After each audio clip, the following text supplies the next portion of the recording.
allons répondre à une question que m'a posée une de mes patientes lundi, qui intéresse beaucoup d'autres mamans, et certainement vous qui regardez cette vidéo, à savoir comment peut-on préparer ou déclencher son accouchement. C'est une question que beaucoup se posent, surtout à l'approche du terme, quand on n'a pas envie d'être déclenché artificiellement. Ou quand on est fatigué, on ne sait jamais. C'est une excuse comme une autre, mais voilà, on a envie de déclencher le travail, on a envie de voir son bébé aussi. Donc il faut savoir que l'accouchement est une étape importante dans la vie d'une femme. C'est non seulement physiquement, mais aussi mentalement, émotionnellement en fait. Il y aura un avant et un après l'accouchement. Préparer l'accouchement n'est donc pas qu'une question physique, mais aussi une question de mental. À pas oublier. Pour celles qui ne sont pas encore à terme, je conseillerais fortement d'aller suivre des cours de préparation à la naissance. Cela permet de travailler sur ses émotions, de ne pas aller vers l'inconnu. Il est toujours mieux de savoir que d'imaginer. Donc les cours de préparation à l'accouchement, il y en a de toutes sortes et ça aide vraiment à préparer l'accouchement. Avant de vous donner mes conseils, sachez que je vais parler d'huile essentielle. Alors, je ne suis pas spécialiste en huile essentielle. J'utilise ce livre-là, qui est Se soigner avec les huiles essentielles pendant la grossesse, de Daniel Festi. Donc, tous mes conseils vont venir de là. Et pour l'homéopathie, c'est pareil, je ne suis pas homéopathe. Donc, je me suis basée sur ce livre-là du docteur Claudette Rocher, qui est l'homéopathie, la femme enceinte.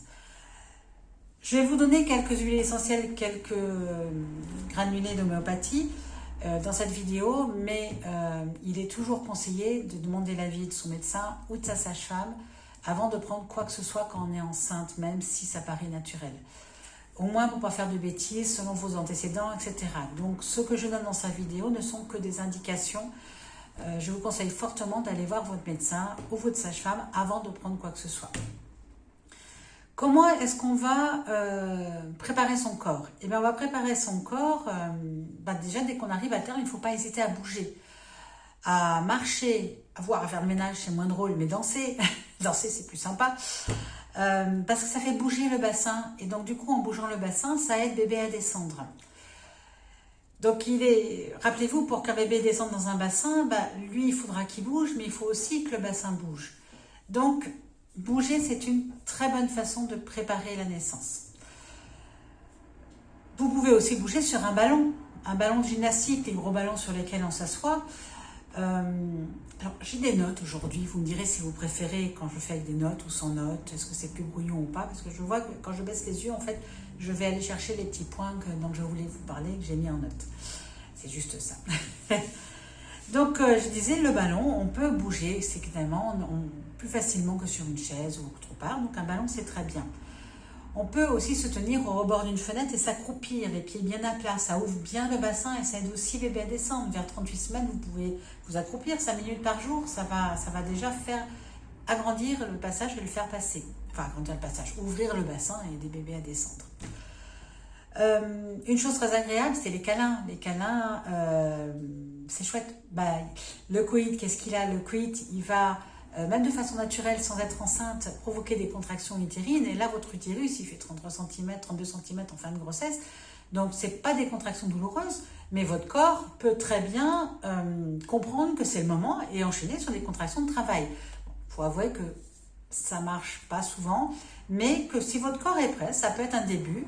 Et en même temps, le sperme de l'homme contient des prostaglandines. Et les prostaglandines, c'est ce qu'on utilise pour déclencher artificiellement un travail. Donc, ma foi, il y a deux choses dans les câlins, sans compter que c'est agréable. Donc les câlins, c'est pas mal. Mais pareil, il faut que votre corps soit prêt. Je change de feuille. Alors, autre chose qui peut aider votre corps à se préparer, c'est l'infusion de feuilles de framboisier. Ah, les feuilles tombent.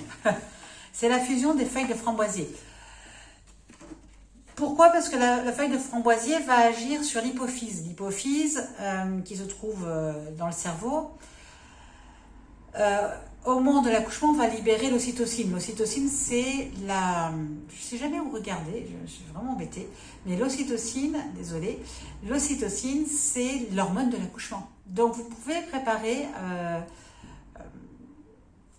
2-3 semaines avant l'accouchement votre corps en faisant des infusions de framboisier. Vous mettez une pincée de feuilles de framboisier dans une tasse, vous mettez de l'eau chaude, vous laissez infuser 10 minutes et vous en buvez 1 à 2 tasses par jour. Une autre infusion qui favorise l'accouchement, c'est la sauge officinale. Donc pareil, une pincée de sauge officinale dans une tasse avec de l'eau bouillante, 10 minutes à infuser, on filtre et on boit 2 tasses par jour, à peu près, 1 à 2 tasses par jour. Qu'est-ce que va faire la sauge? Eh bien, la sauge, c'est un bon tonique circulatoire, donc c'est pas mal, et hépatique, c'est bien aussi. Donc ça va aider à préparer l'accouchement. Dans les huiles essentielles, vous pouvez appliquer en massage tournant sur le bas de votre dos des huiles essentielles. Donc là, je l'ai pris aussi dans le livre. Donc c'est un mélange d'huiles essentielles, donc de l'huile essentielle de Palma Rosa, 5 gouttes, de l'huile essentielle de thym à tujanol, 5 gouttes aussi, de l'huile essentielle de giroflier, 5 gouttes aussi, et de l'huile végétale de noisette, 10 gouttes. Vous faites un petit mélange et vous pouvez masser le bas du dos dans les 2-3 derniers jours avant d'accoucher, pas trop tôt, mais vous pouvez le faire 3 fois par jour. Donc ça, c'est vraiment la fin de l'accouchement. Et puis l'homéopathie peut également aider. On peut prendre le Ruta Graveolens 5CH, je vous ai dit que je n'étais pas spécialiste, 5 granules 1 fois par jour, voire 2 si vous avez des tiraillements au niveau du dos et du ventre qui réapparaissent dans le dernier mois de la grossesse. Donc voilà pour préparer le corps. Pour préparer le mental, parce que c'est important aussi, je connais pas de femme qui ne soit pas stressée par l'accouchement. C'est plus ou moins important selon les mamans, mais il est toujours un peu présent. Donc il faut préparer son mental. Moi, je suis formée en pleine conscience. La pleine conscience, c'est un outil merveilleux. C'est apprendre à vivre le moment présent. Et le jour de l'accouchement, ça va aider l'accouchement, ça va aider à gérer l'anxiété, ça va aider à vivre votre accouchement. Moi, je trouve ça fabuleux. Donc, la pleine conscience, si vous avez le courage de vous y mettre, honnêtement, même pendant la grossesse, ça va vous aider. La sophrologie aussi peut aider à gérer l'anxiété, etc. Donc ça, il y a des sages-femmes qui font la sophrologie, vous pouvez faire la sophrologie.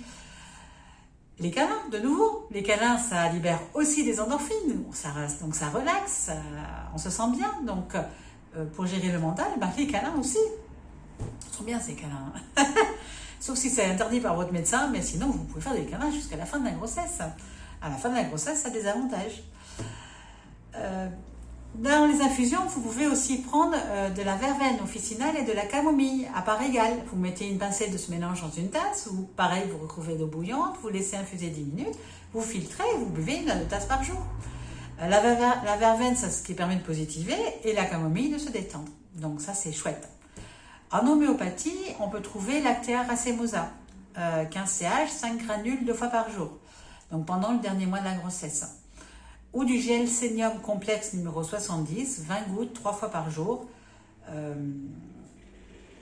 va aider aussi à la préparation de l'accouchement. Il y a aussi plein d'autres homéopathies pour l'anxiété, etc.